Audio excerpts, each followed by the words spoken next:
had a request from somebody who's having a problem with the turret locking, evidently after indexing. So I'm going to go over a few things here on mine just to show you what should be normal.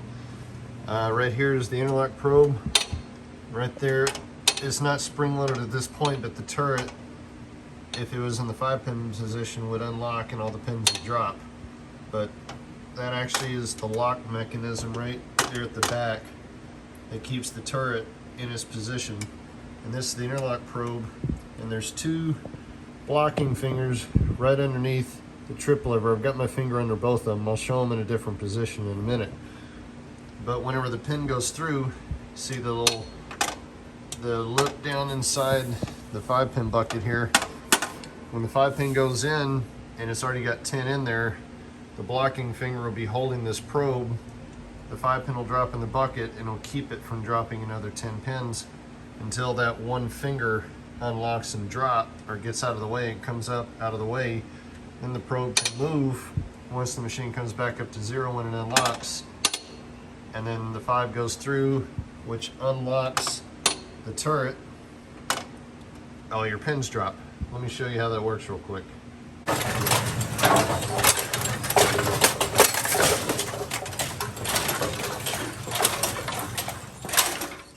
Right there, you now have the long link has dropped this spotting finger, or this blocking finger down right here. It used to be up, but now it's down because it's got 10 pins in the bucket.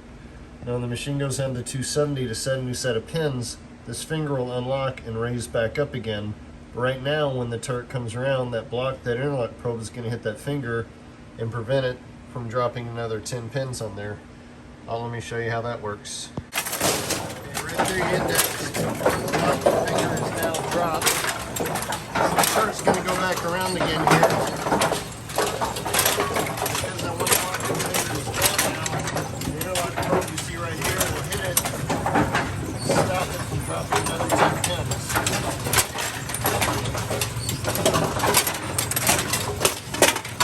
Right there.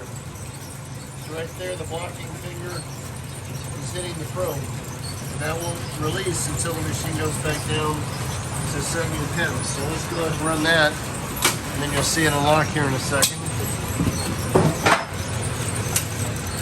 Now watch that finger right here.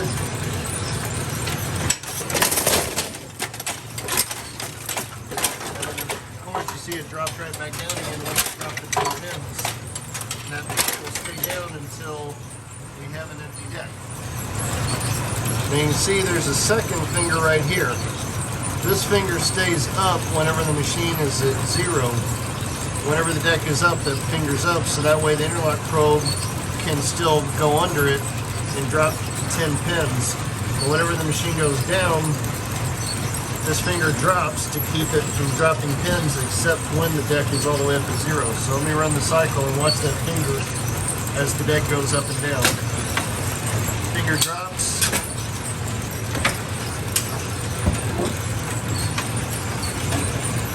Yeah, raised up and down briefly. Here it comes back to 0. Finger comes up. Right now, if that other finger was up, you'd be able to drop 10 pins on the machine.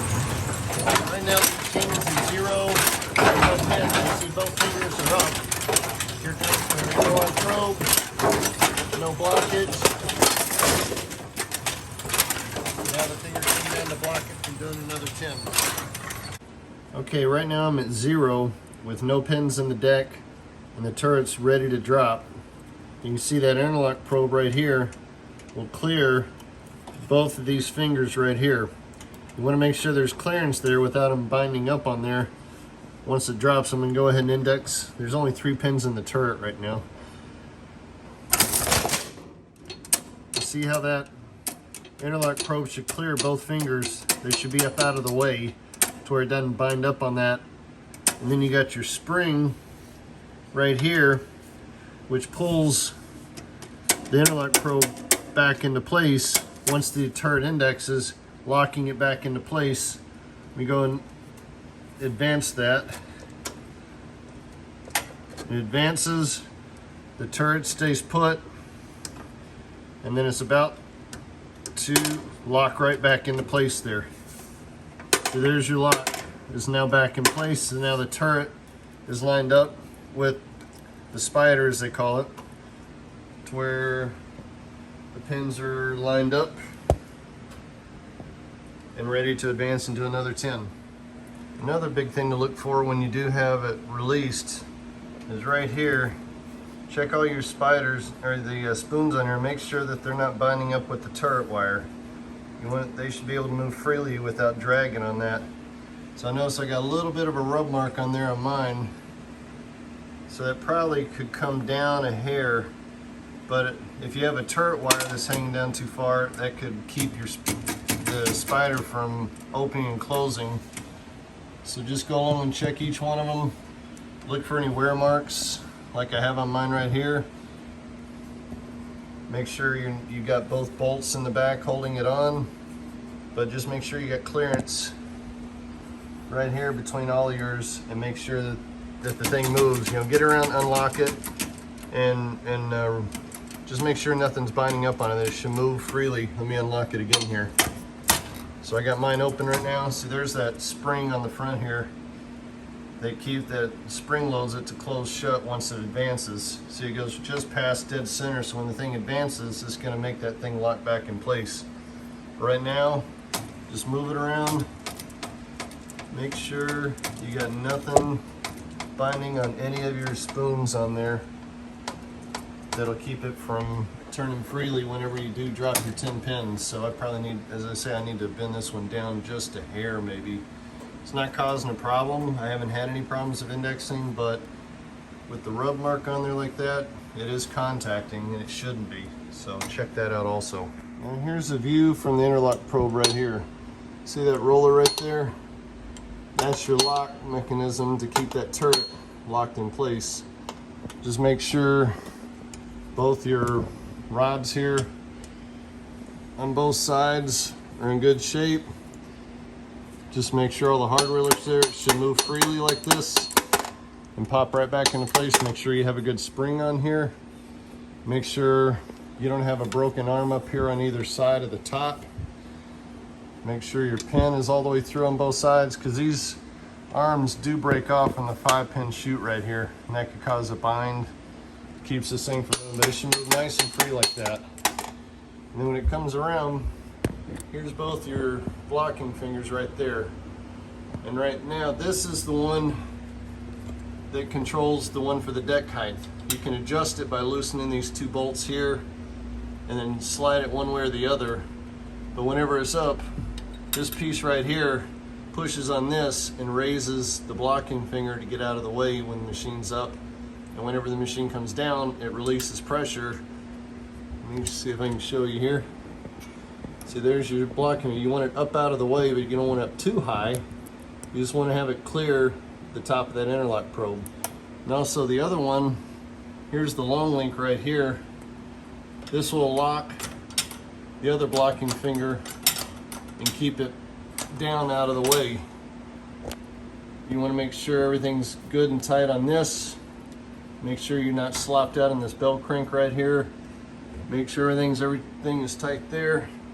Back here, it'll latch. You see that little hook right there? It's kind of hard to see. There's a hook at the back, and whenever you get your 10 pins, the machine's at 270 right now. You see that roller right back here is lifting this up to unlatch. But whenever the machine is up, this is out of the way, this latches down. Whenever you get 10 pins, this long link goes back and locks in place, and that's what lowers that one blocking finger to keep you from dumping 10 pins on top of 10 pins. So make sure you got the spring on here, make sure everything's tight in here, and make sure you have a good roller on there too. There should be like a little nylon roller in here. Make sure that roller's good, and that's your latching mechanism for the long link. And then of course you got your short link right here, which is for your indexing. Make sure you don't have a lot of slop in there. This one's got a little bit, but that's not too bad. Just kind of moving it here, you can see there's a little bit of slop. Whenever the trip lever pushes, that's what advances the turret and unlocks it there. Let me hit the trip lever again here.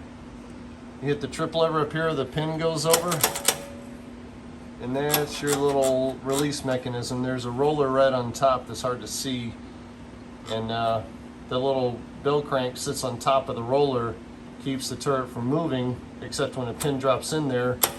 And then your belt tension on here will advance the turret one spot. Here's your different lobes for each pin.